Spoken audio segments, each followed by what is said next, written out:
सुप्रभात। बाबा कहते हैं, मेरे प्यारे बच्चे, जानता हूँ अंदर से तुम्हें क्रोध भी बहुत आता है जब तुम्हें लोग गलत कहते हैं और गलत समझते हैं। लेकिन इसका मतलब ये नहीं कि जो बातें हो गई उसको मन में लेकर के बैठ जाओ और माफ़ करना सीखो। माफ़ करने से बहुत कुछ संभल जाएगा। जिसे तुम माफ़ कर रहे हो, भले ही तुम्हारा अंदर से दिल नहीं करता है, लेकिन तुम उससे बात करो और वो उसके कर्म हैं जो तुम्हें जैसा समझता है, जैसा बोलता है। तुम अपने अंदर से माफ़ करने की भावना लाओ, क्योंकि तुम्हारा कुछ दिनों से मन बहुत बेचैन है और तुम किसी को देखना नहीं चाहते हो। इस कारण चीज़ें बढ़ती जा रही हैं और दूरियां बढ़ती जाएंगी, बातें बढ़ती जाएंगी। तुम्हारा मन बेचैन रहता है और बेवजह की बातों में, ज़रा ज़रा सी बातों में मन को बेचैन कर लेते हो। छोटी सी भी बीमारी आई और परिवार में, उसको भी बड़ा समझने लगते हो। क्यों क्यों ऐसा सोचते हो? क्यों इतना परेशान होते हो? और क्या ऐसा हो सकता है कि परिवार भूखा सो जाए? या क्या ऐसा हो सकता है कि मेरे रहते कोई बड़ी बीमारी या कोई बड़ी परेशानी घर में आ सकती है? हाँ, छोटे से होकर के निकल जाएगी।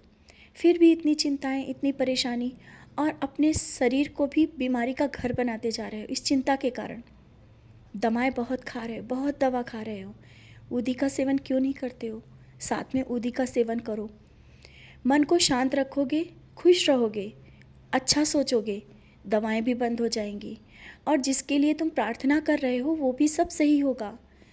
क्यों परेशान हो जाते हो? अगर बच्चे भी हैं तो उनके साथ कभी बुरा नहीं हो पाएगा।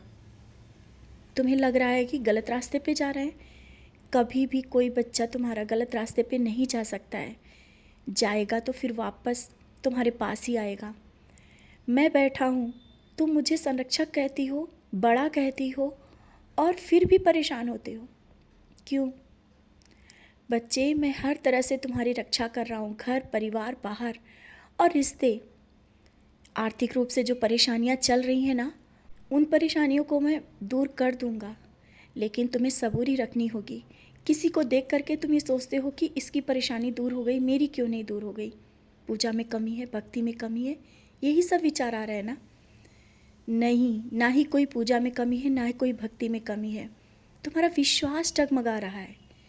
तुम विश्वास तो करते हो, लेकिन डगमगा जाते हो, परेशान हो जाते हो, छोटी छोटी बातों को बड़ा कर लेते हो। क्यों? बात छोटी हो तो उसको छोटे से ख़त्म कर दो। इस तरह से जितना परेशान रहोगे उतनी परेशानियां बढ़ती जाएंगी। और हाँ, परिवार के साथ बैठो, समय बिताओ। जब तक तुम परिवार के साथ बैठोगे नहीं, समय नहीं बिताओगे, तुम किसी को कैसे समझ सकते हो? अपने मन में एक धारणा बना लेना कि वो गलत है, ये भी सही नहीं है। बैठोगे तभी पता चलेगा ना। उसके पास बैठो, बातें करो। जब बात करोगे तो तुम्हें पता चलेगा वो सही है या गलत। धीरे धीरे चीज़ें संभलेंगी।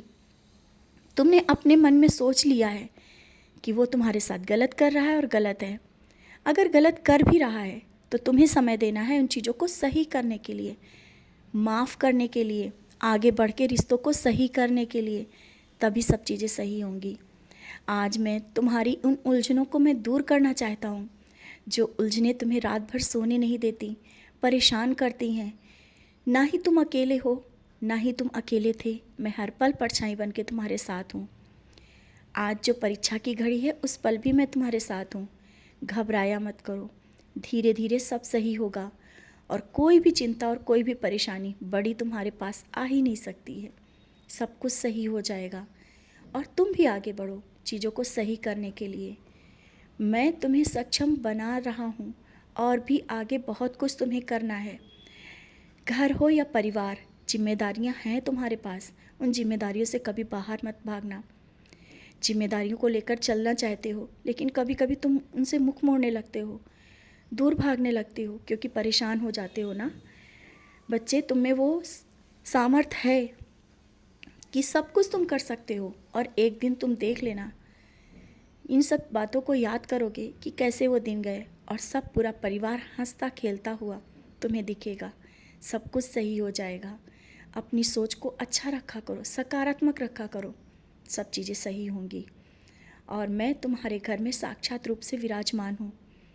मैं जो तुम भोग लगाते हो ना, बहुत प्रेम से खाता हूँ। तुम मुझे जहाँ भी जैसे भी याद करते हो, मैं तुम्हारे करीब आता हूँ। तुम ना अकेले थे ना अकेले हो, समझ रहे हो ना? अपनी चिंताएं और परेशानी दूर भगाओ, मुस्कुराओ, परिवार के साथ समय बिताओ और गलतफहमियों को दूर करो। हंसकर बोलो, क्रोध को कम करो। तुम्हारा शरीर जो बीमारी का घर बन रहा है, इसे तुमने बनाया है, क्योंकि ज़्यादा सोच सोच करके, समय पर खाना ना खा करके, और कहते हो कि तुम बीमार हो। बीमार नहीं हो। खुश रहा करो और मुस्कुराते रहा करो। मैं हूँ तुम्हारे साथ।